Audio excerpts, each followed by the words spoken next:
Meu nome é Renan Cimensato Borges Leal e eu vou falar um pouco então sobre as doenças da retina. Então, primeiramente, vou falar do principal método diagnóstico que a gente tem para descobrir as doenças da retina, que seria a fundoscopia, né, que é o exame de fundo de olho. E por que é bom a gente fazer o exame de fundo de olho, né? Primeiramente, porque ele é um diagnóstico local, ele não é invasivo, é apenas com uma lente ótica ou um oftalmoscópio a gente pode fazer esse diagnóstico. E além de avaliar o olho de um modo geral, a gente pode ter uma base de como é que está a saúde do indivíduo, porque muitas doenças, uma das primeiras manifestações que dá é na retina, então a gente pode avaliar o paciente como um todo, dependendo das doenças. Então, o que a fundoscopia ela vai avaliar principalmente, né? Ela vai avaliar as artérias, as veias da retina, vai avaliar o nervo óptico e também pode avaliar a região da mácula para ver como é que está a questão da acuidade visual. Então, as principais doenças que acometem a retina são várias, aqui eu citei algumas, mas eu vou falar nessa aula principalmente eu vou falar nessa aula sobre diabetes mellitus, a hipertensão arterial e o descolamento de retina. Então, diabetes, aqui está só uma imagem para a gente fazer uma comparação de como é que é uma retina saudável e uma retinopatia diabética, que mais para frente eu vou falar dos achados. Então, falar um pouco sobre a diabetes, né? A diabetes ela é uma síndrome metabólica que ela é decorrente ou de uma falta da produção de insulina ou uma resistência insulínica que acaba causando um aumento da glicose no sangue. E por se tratar de uma doença vascular, ela afeta a microcirculação, tanto da retina, quanto do rim, quanto do cérebro, enfim. Mas para nós importa, a gente vai falar que afeta a microcirculação da retina, que é isso que a gente vai avaliar. Então, dos fatores que causam a retinopatia diabética, o que é principal e obrigatório de ter é a hiperglicemia crônica. Claro que outros fatores associados eles podem retardar ou acelerar o processo da retinopatia diabética, como uma hipertensão arterial associada, o fumo, ou outras comorbidades também. Então é isso que vai determinar o grau de evolução da doença, de um modo geral. Na prática, a gente sabe que o fator mais importante mesmo é a hiperglicemia crônica. E, de um modo geral, assim, por respaldo científico, sabe-se que com menos de 5 anos de doença, raramente a gente acha algum achado de retinopatia diabética. De 5 a 10 anos, já em cerca de 50% dos diabéticos têm achados, e com os pacientes que têm mais de 10 anos, eles apresentam de 70 a 90% desses achados. Então, a fisiologia, por como é que acontece, né? Essa hiperglicemia, ela vai gerar fatores inflamatórios, trombogênicos, vasoconstritores, e também vai favorecer o estresse oxidativo.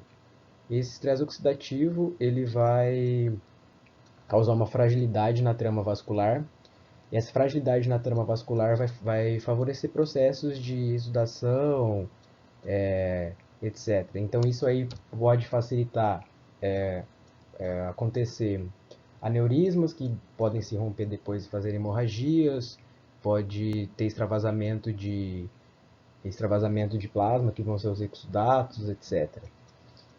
E além disso também, essa isquemia ocorre a liberação de fatores angiogênicos. E esses fatores angiogênicos, eles, por sua vez, em resposta a essa isquemia, eles vão fazer a proliferação de neovasos que pela estresse oxidativo também podem se romper e aí causando as hemorragias, como eu falei anteriormente.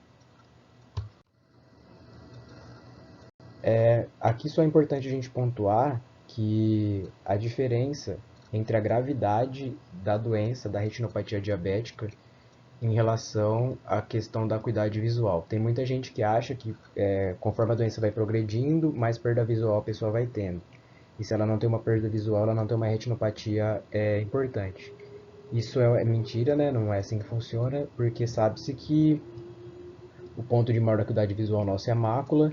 Então, se tem pode ter uma lesão pequena na região da mácula e ter uma importante perda de acuidade visual, ou pode ter várias lesões longe da mácula e a perda de acuidade visual não ser tão importante. Então a gente tem que se atentar a isso.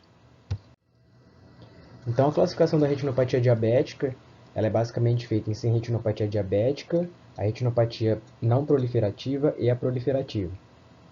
Sem retinopatia, o nome já fala, né? Não tem nenhuma normalidade. A proliferativa, ela é dividida em três: leve, moderada e grave.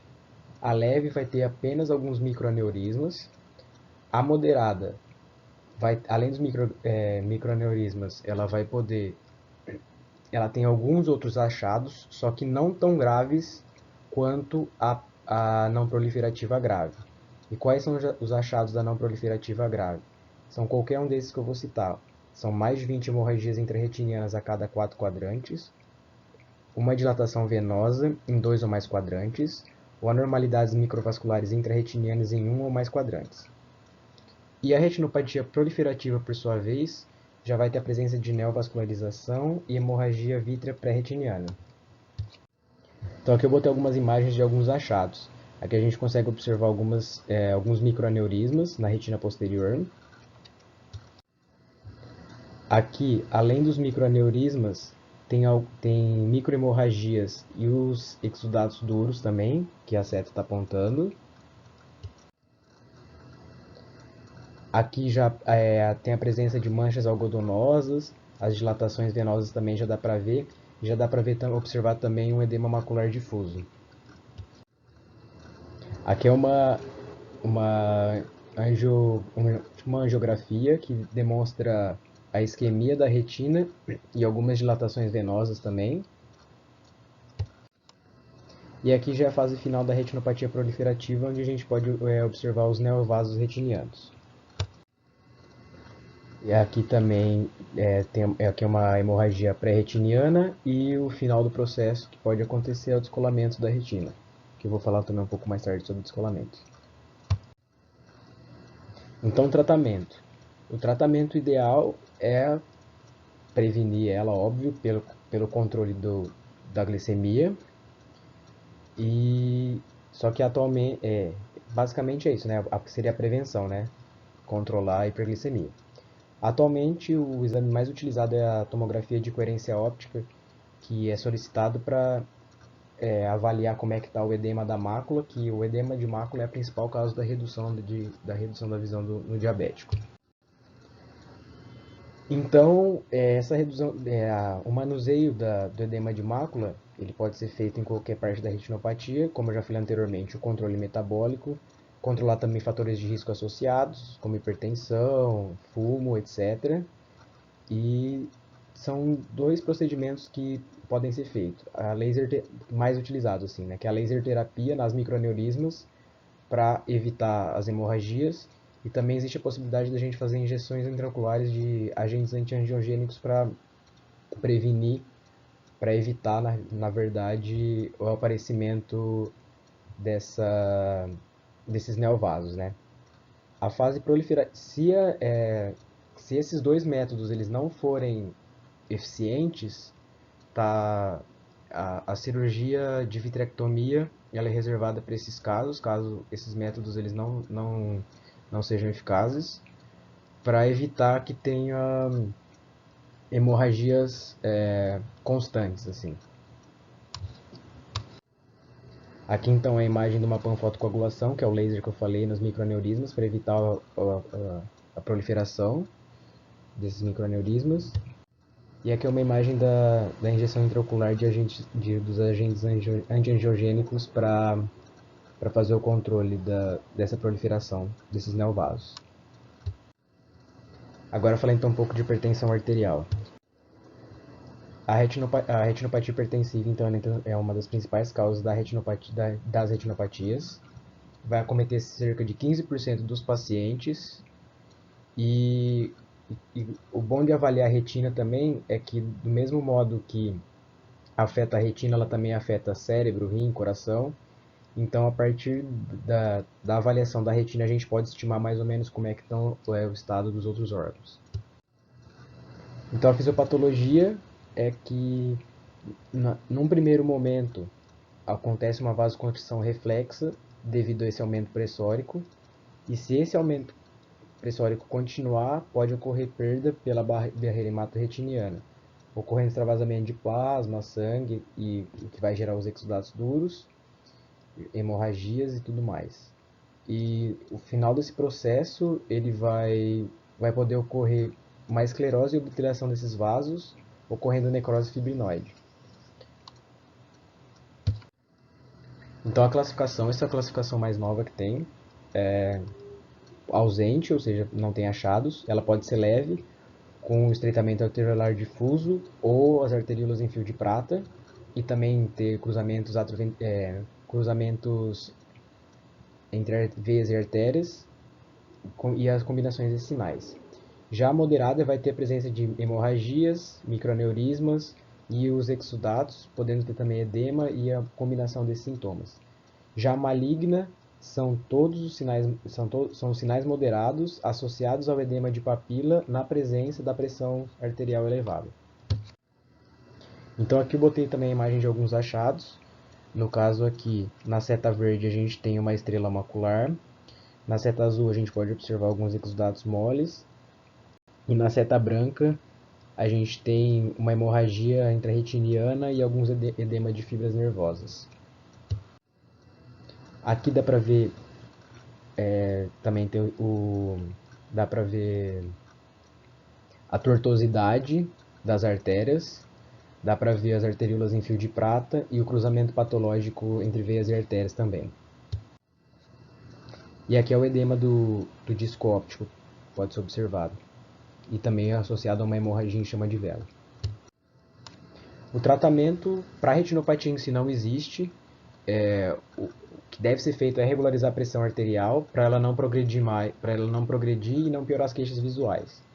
E aí, como medidas antipertensivas, tem além de medicamentos, tem mudanças no estilo de vida, dieta, cessar outros fatores de risco, como fumo, etc. E deve sempre ser feito um acompanhamento oftalmológico. Das complicações, então, as principais são oclusões venosas, os aneurismas e as hemorragias vítreas. Pode acontecer o descolamento de retina e ter uma atrofia de papila devido ao edema prolongado. E agora, para finalizar, o descolamento de retina, então. O descolamento de retina é a separação da retina da parede do fundo do olho. Quando há uma rotura da retina, esse líquido vítreo ele vai atrás e ele passa a descolar a retina. Vai como se fosse dissecando ela, entre aspas. Então, as causas. Diabetes pode ser causa, como já foi falado anteriormente. Altos graus de miopia, traumas, também podem ser fatores. Pessoas com mais de 50 anos ou que sofreram lesões graves no olho ou história familiar também estão mais propensos a ter essa doença. Então, como sintomas os principais sintomas são as moscas volantes, né, que aparecem antes do descolamento de retina ou no início dela, e também uma sombra periférica, como se fosse uma cortina se fechando no centro da visão, e também a diminuição da visão como se tivesse o olho aberto embaixo de água. Então o tratamento, ele basicamente ele é cirúrgico para reposicionar a retina no fundo do olho, e o método depende da extensão e da lesão que foi e quem é escolhido pelo método de preferência do cirurgião e pela extensão da lesão. Bom, basicamente é isso, essas foram minhas referências bibliográficas e acho que é isso, então, obrigado.